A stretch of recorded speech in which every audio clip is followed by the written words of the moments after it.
BK हिंदुस्तानी YouTuber, BK हिंदुस्तानी पत्रकार YouTuber, Chhattisgarh की मानी हुई हस्ती वरिष्ठ पत्रकार सुरेंद्र सिंह विराट के दर्शन कर रहे हो। लेखनी के धनी, अक्षरों के धनी सुरेंद्र सिंह विराट। पवित्र जीवन, पवित्र भावना से पत्रकारिता करते हैं। इस समय हमारे कैमरे के सामने बड़ी मुश्किल से विराजमान हुए हैं। सुबह 6 बजे से अनुरोध करते करते शाम के 6 बजने को है। बड़ी मुश्किल से वो अपने काम से फुर्सत हुए हैं और फिर भी कैमरे के सामने कभी टोपी ठीक करते हैं, कभी कुछ और कभी कुछ। कुछ देर में वे गुरु नानक जी के, गुरु नानक साहब के गुरुद्वारे में पहुंचेंगे सेवाएं देने के लिए। और अभी वे उनके घर में विराजमान हैं।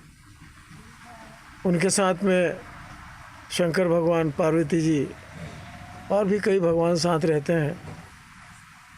और स्वयं के हाथ से बनाना, स्वयं के हाथ से खाना और लोगों को खिलाना, और एक ऐसा जीवन जीना जैसा कि शहीद भगत सिंह जी देश की आज़ादी के टाइम, गांधी जी देश की आज़ादी के टाइम में जिस प्रकार से रहते थे, उसी प्रकार का जीवन यापन कर रहे हैं। मैं वरिष्ठ पत्रकार बीके हिंदुस्तानी आज उनके इस निवास स्थान पर पहुंचा हूं और हम आज उनसे उनके जीवन पे कुछ चर्चाएं करने की उम्मीद कर रहे हैं। शायद वह चर्चा आपको पसंद आएगी, समझ आएगी, आप हमें आशीर्वाद देंगे। विराट जी, आप ये बताइए कि जब आप सत्य कथाओं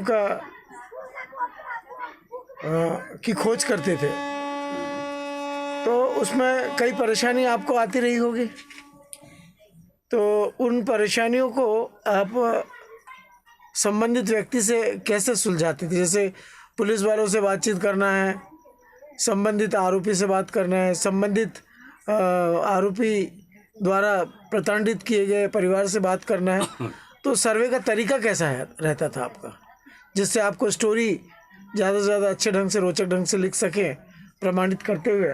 तो आपका जो सत्य कथा लिखने का तरीका क्या था? मतलब खोजबीन किस ढंग की करते थे आप अपने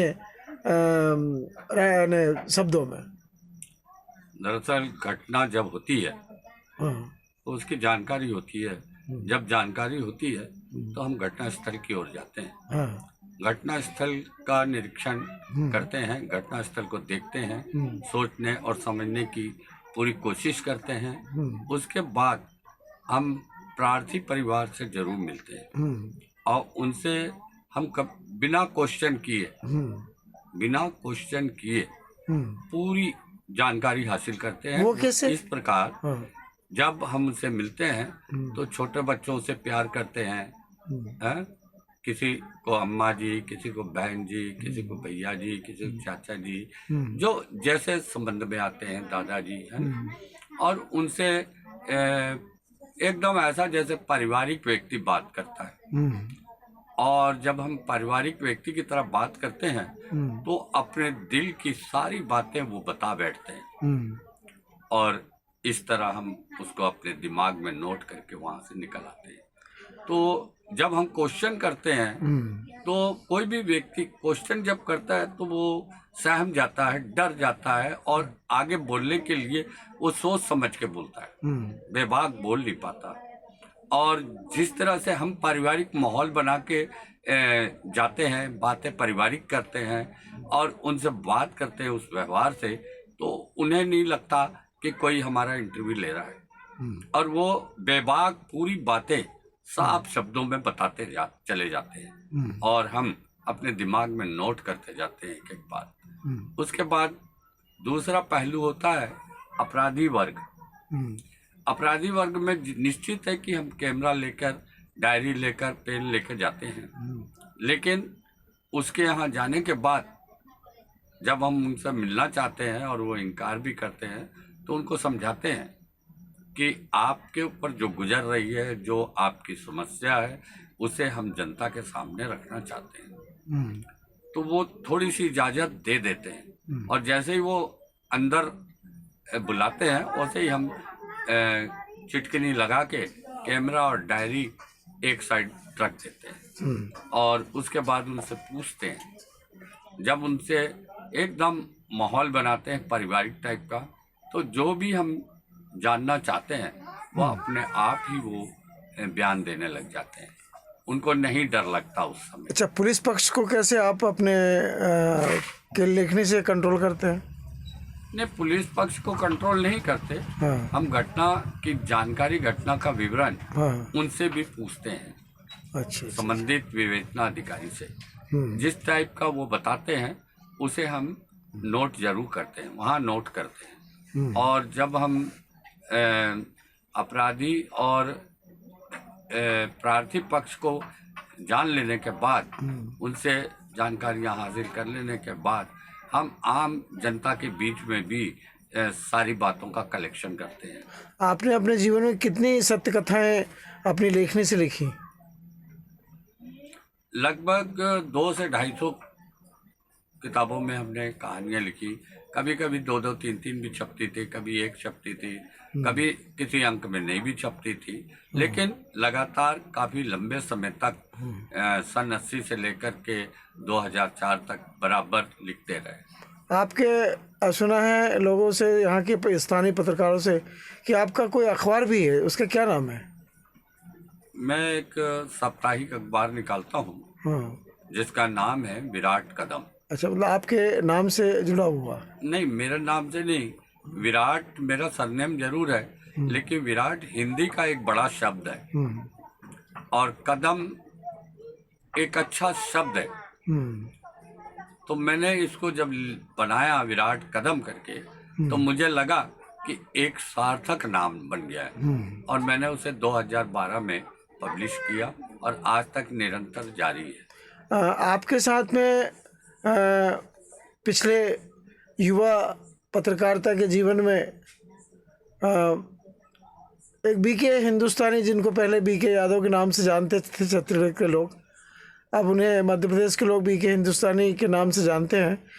तो जब आपके साथ वो जुड़े थे, तो उस जुड़ने में और दोनों की पत्रकारिता में आज जो उपलब्धि मिली है, उसका क्या राज है? देखिए, ऐसा है कि बीके यादव, हाँ। जो बाद में बीके हिंदुस्तानी के नाम से जाने जाने लगे, हाँ। ये काफ़ी साल पहले हाँ। हमारी उनकी मुलाकातें हुई, हाँ। और वो हमारे अखबार देवराज टाइम्स से जुड़ गए। हाँ। और उन्होंने काफ़ी अथक प्रयास करके उस अखबार को भी काफ़ी आगे बढ़ाया था। लेकिन उस अखबार को किन्हीं कारणों से बंद करना पड़ा। लेकिन बीके यादव की जो मेहनत थी, जो सक्रियता थी, वो वाकई में सराहनीय थी। हम उन्हें सलाम करते हैं। लेकिन आगे बीके यादव जी इस दुर्ग जिले को छोड़ के होशंगाबाद चले गए, और वहाँ उन्होंने अपनी पत्रकारिता शुरू की, और वाकई में लाजवाब, बहुत अच्छी पत्रकारिता। उनके चैनल में जो खोजी पत्रकारिता दिखाई जाती है, क्योंकि वो समाचार का संकलन तो नहीं करते हैं, पर सुना है वो खोजी पत्रकारिता करते हैं। कई बार उनके ऊपर हमले भी हुए हैं, और जानलेवा में हमले हुए हैं। तो ये खोजी पत्रकारिता कहीं ऐसा तो नहीं कि आपकी सत्यकथा से ही उनने सीख के गए? संभव है कि सत्यकथा की लेखनी का आधार मानते हुए उन्होंने खोजी पत्रकारिता का बीड़ा उठाया, और आज भी निरंतर कर रहे हैं उस क्षेत्र में, बहुत अच्छा कर रहे हैं। आगे भी वो बहुत अच्छा करेंगे, ऐसी उम्मीदें हैं। और उन्होंने नाम भी कमाया है, और भी क्षेत्रों में कार्य करे हैं। समाज सेवा में भी उनका काफ़ी योगदान है। उनको जो बड़े बड़े अवार्ड मिले हैं, छत्तीसगढ़ का गौरव अवार्ड, और शिमला का पत्रकारिता पे अवार्ड, उज्जैन अवार्ड, ऐसे कई उनको अवार्ड जो मिले हैं, उस अवार्ड के पीछे कहीं ऐसा तो नहीं कि सुरेंद्र सिंह विराट जी का उसमें योगदान रहा हो? ये उनकी मानता है। यदि वो इस तरह की बात करते हैं कि सुरेंद्र सिंह विराट जी का भी मुझे बहुत बड़ा योगदान है, लेकिन मेरे ख्याल से उनकी अपनी एक मेहनत रंग लाई। उन्हें कई लोगों ने पुरस्कृत किया, सम्मान दिया, जो मुझे बेहद अच्छा लगा, बहुत खुशी होती है। अभी वर्तमान में उन्हें बॉम्बे की एक संस्था द्वारा गोल्ड मेडल से सम्मान दिया जाना है, जिसकी तारीख हमें मिली तो नहीं है अखबार वालों को, पर उम्मीद है कि मिलने वाली है। तो बॉम्बे में जो उनको सम्मानित किया जाने वाला है, जबकि उन्होंने महाराष्ट्र में काम तो नहीं किया, छत्तीसगढ़ और मध्य प्रदेश में ही काम किया है, तो ये महाराष्ट्र वाले जो सम्मानित कर रहे हैं, तो क्या वो चैनल को आधार मान के कर रहे हैं कि हम इस समझ से नहीं परे हैं कि बम्बई की जो जनता है, वहाँ के जो पत्रकार हैं, उनको क्यों सम्मानित करना जा रहे हैं? देखिए, बात ऐसी है कि जो उनका पत्रकारिता में योगदान है वो काफ़ी सराहनीय है, देखा गया है, समझा गया है, तब तो उन्हें ये सम्मान दिया जाना निश्चित हुआ है। अगर तारीख तय हो जाती है तो निश्चित वो सम्मान के भागीदारी होंगे। और उन्होंने अर्जित की है एक ख्याति, एक शख्सियत बने, व्यक्तित्व को निखारा उन्होंने अपने, और लोगों ने उसे देखा, परखा, समझा। यही आधार है। सुरेंद्र सिंह विराट जो आप हैं और वरिष्ठ पत्रकार बीके हिंदुस्तानी, आप दोनों के स्वस्थ होने का क्या राज है? देखिए, बात ऐसी है कि शरीर ईश्वर का एक दिया हुआ संपत्ति है, जिसकी सुरक्षा करना हर व्यक्ति का कर्तव्य है। रोग मुक्त रहना बहुत अच्छी बात है। अगर यदि हम शरीर के प्रति जागरूक हैं तो निश्चित है कि स्वास्थ्य बहुत अच्छा रहेगा। आज 68 वर्ष की अवस्था में यदि बीके हिंदुस्तानी जी या विराट जी इस अवस्था में स्वस्थ हैं और फुर्तीले हैं और आज भी काफ़ी दौड़ धूप कर लेते हैं, तो ये हमारे शरीर के प्रति जागरूकता है। हम अपने शरीर के प्रति पूरा ध्यान रखते हैं, क्या खाना है, क्या पीना है, क्या कैसे रहना है, किस तरह से स्वास्थ्य को अच्छा रखना है। 2022 जाने को है और 2023 आने को है, तो 2022 और 2022 के जाने के लिए और 2023 के आने के लिए आप पूरे हिंदुस्तान की जनता जो आपको पढ़ रही है, देख रही है, समझ रही है, उनके लिए क्या कहना चाहेंगे आप? हिंदुस्तान की जनता के प्रति हमारी बहुत अच्छी भावनाएं हैं। हम हिंदुस्तान की जनता को, हम तो पहले हिंदुस्तान को प्यार करते हैं, फिर यहाँ की जनता को प्यार करते हैं, और संभव है कि हिंदुस्तान की जनता 2023 में भी बहुत कुशल सक्षम रहेगी। तो आप इस पत्रकारिता के मिशन को कब तक संभाले रहेंगे? जीवन के अंतिम क्षणों तक पत्रकारिता के क्षेत्र में जितना कार्य करना बनता है करते रहेंगे। यही एक उद्देश्य रहा है इस क्षेत्र से जुड़ने का, इस क्षेत्र में कार्य करने का। पूरे हिंदुस्तान के पत्रकारों को क्या संदेश देना चाहते हैं आप? पत्रकारों को संदेश देना चाहते हैं कि वो निष्पक्ष कार्य करते हुए अपनी योग्यताएं, अपनी कर्म लोगों को दिखाएं और देश के प्रति एक जागरूक पत्रकार के रूप में सेवाएं दें, देश को आगे बढ़ाएं। आपने अभी सुरेंद्र सिंह विराट जी के मुख से बीके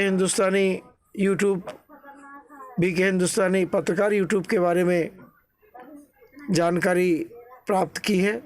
उम्मीद है आप लोग सुरेंद्र सिंह विराट जी को हमारे इस चैनल के माध्यम से शुभकामनाएं भेजेंगे। उनकी उम्र को लेकर, उनकी कलम को लेकर बधाइयाँ भेजेंगे। ऐसी उम्मीद के साथ में बीके हिंदुस्तानी चैनल आपको पूरे चैनल की तरफ से शुभकामनाएं प्रेषित करता है। जय हिंद, जय भारत। धन्यवाद।